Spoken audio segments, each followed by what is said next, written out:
안녕하십니까. 하나님은 우리를 존귀하게 하시는 분이십니다. 사람들은 누구나 존귀한 삶을 살기를 원합니다. 명예를 얻기를 원하고 뛰어난 삶을 살기를 원하는 것이 일반적인 것입니다. 하나님은 우리에게 명예를 주길 원하고 우리를 뛰어나게 하기를 원하시는 분이십니다. 오늘 주님이 주시는 하나님의 말씀은 신명기 28장 1절 말씀입니다. 내가 내 하나님 여호와의 말씀을 삼가 듣고 내가 오늘날 내가 명하는 그 모든 명령을 지켜 행하면 내 하나님 여호와께서 너를 세계 모든 민족 위에 뛰어나게 하실 것이라. 아멘. 존귀라는 것은 영어로 말하면 authority, honor 이런 단어를 사용하죠. 존경할 만한 가치가 있는 것, 또 그러한 존경할 공경의 대상 이 되는 것은 참 축복의 하나라고 볼 수가 있죠. 히브리어로는 호드라는 단어를 사용하는데 이것은 아름다움, 존영이라는 뜻이 있고 또 예카르, 이게 존경, 또 카보드라는 말은 영광, 무게, 중요성, 또 헬라어로는 티메라는 단어를 사용합니다. 이것은 가치, 값이 있다 이러한 뜻입니다. 사실 언어나 명예나 영광, 가치는 하나님의 본질인 것입니다. 사실은 하나님만이 가장 영광스러운 명예를 가지고 있습니다. 그래서 요한계시록 4장 11절에도 보면은 우리 주 하나님이여 영광과 존귀와 권능을 받으시는 것이 합당하오니 그랬습니다. 그래서 최종적으로 우리 하나님이 우리 예수님께서 영광과 존귀를 받으시기에 합당한 분이신 것입니다. 그런데 성경은 하나님께서 우리 인간을 만들 때 자신의 형상을 본받아서 우리를 존귀한 존재로 만들었습니다. 그렇기 때문에 우리 인간 속에는 사실은 하나님의 그 영광이, 하나님의 그 고귀함이 우리 인간 속에는 있는 것입니다. 그러나 아담과 하와는 범죄함으로 이 하나님의 영광을 잃어버렸습니다. 그것이 문제인 것입니다. 하나님은 이러한 영광스러운 하나님을 닮은 인간을 만들어서 이 세상과 그 안에 있는 것들을 지배하기를 원했던 것입니다. 그러나 아담과 하와가 사탄의 유혹으로 선악과를 따먹음으로 범죄함으로 이 고귀함을 상실하게 된 것입니다. 자, 하나님은 구약 성경에 보면 그러나 그분께서 택한 사람들에게 한시적으로 이 영광과 존경의 그런 은혜를 내려줬습니다. 이 세상에 있을 때 하나님께서 그들에게 준 것이죠. 그래서 예를 들어 성경에 보면 다윗은 이렇게 고백을 했습니다. 주께서 주의 종에게 베푸신 영에 대하여 이 다윗이 다시 주께 무슨 말을 하오리까? 역대상 17장 18절에 말하고 있습니다. 하나님이 자기에게 영예를 줬다 이거죠.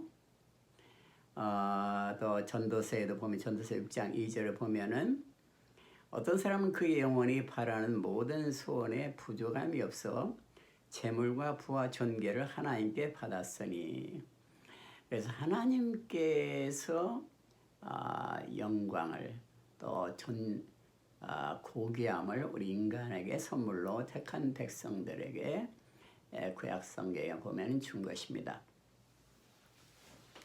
그런데 이제 신약 성경에 들어가면은 잃어버린 그 명예와 고귀함을 예수 그리스도를 통해서 우리에게 되돌려 주었습니다. 예수 그리스도를 통해서 우리는 하나님의 형상을 회복하게 되고 하나님의 영광을 임재를 우리는 체험하게 되는 것입니다. 그래서 우리는 범죄로 말미암아서 첫 아담은 그 생명을 상실했습니다. 그러나 마지막 아담이신 예수님께서는 그 생명을 우리에게 회복시켜 주신 것입니다. 성경 고린도전서 15장 45절 말합니다. 기록된 바 첫사람 아담은 생명이 되었다함과 같이 마지막 아담은 살려주는 영이 되었나니.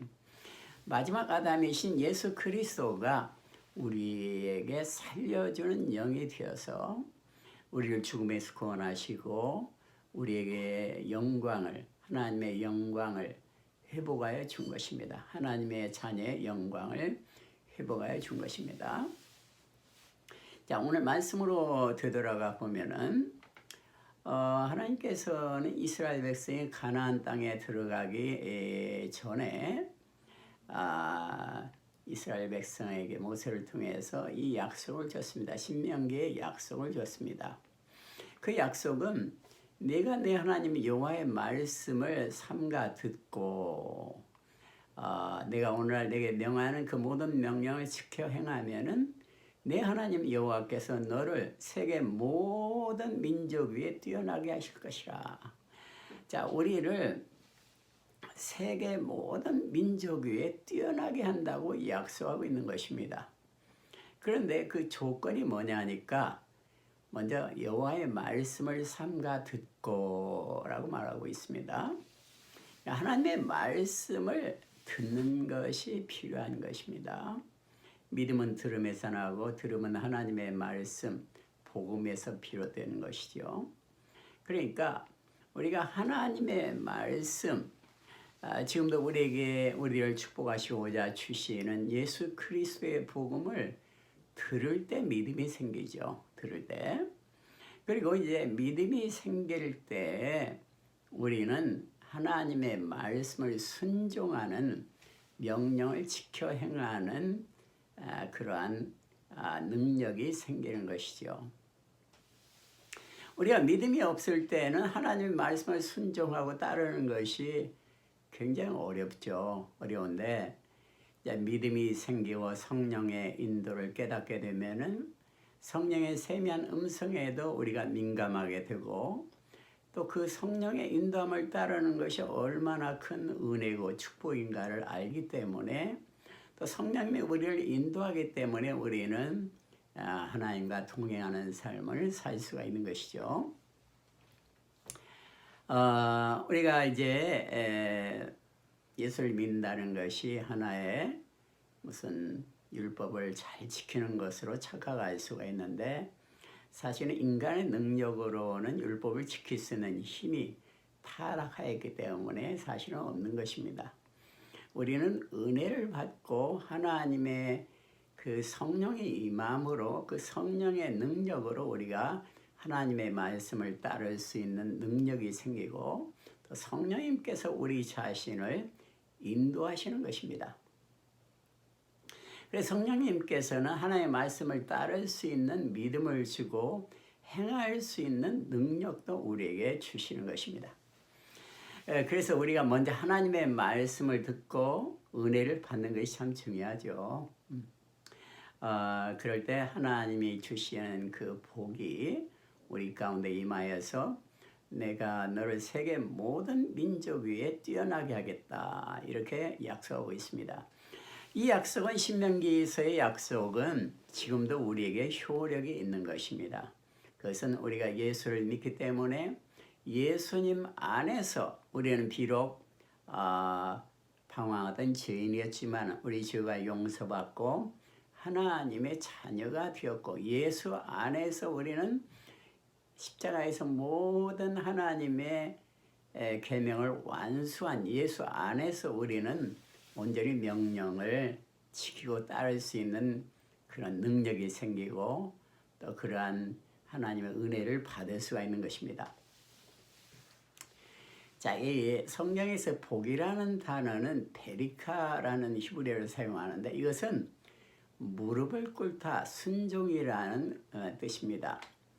그러니까 우리가 복을 받는다는 것은 하나님을 따르는 것이죠. 하나님을 따르는 게 복이고, 저주라는 것은 메라라는 히브리어를 사용하는데 이 말은 하나님과의 관계가 끊어진 상태인 것입니다.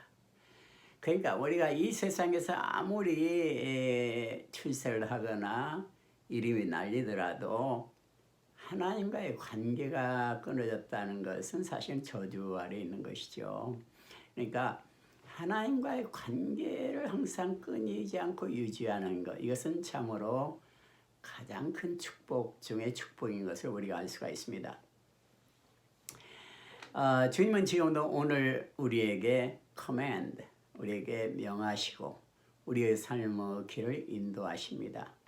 성령님의 인도를 따라서 우리가 이 세상을 주님과 동행하며 갈 때 세상의 가치관은 그것이 아무리 가치가 없이 보일 수도 있겠지만은 그러나 하나님은 분명히 약속하십니다. 내가 너를 모든 민족 위에 뛰어나게 하겠다. 모든 민족 위에 뛰어나겠다. 이렇게 약속하시는 것입니다. 하나님은 우리를 지금도 모든 민족 위에 뛰어나게 하는 계획을 가지고 지금도 운행하고 계십니다. 택한 자를 부르시고 부른 자를 의롭다 하시고 의롭다 한 자를 영화롭게 하리라. 로마서는 약속하고 있습니다. 기도하겠습니다. 하나님 감사합니다. 우리를 존귀하게 만들기 위한 놀라운 계획을 가지고 계시는 주님, 은혜와 사랑을 감사를 드립니다. 주님의 사랑과 인도를 깨달으며 따라갈 수 있도록 인도하여 주시옵소서. 그래서 주님이 주님의 자녀들에게 주고자 하는 그 존귀함을 다 누리는 그런 축복을 허락하여 주시옵소서. 예수님 이름으로 기도드립니다. 아멘. 예, 감사합니다. 할렐루야. 하이.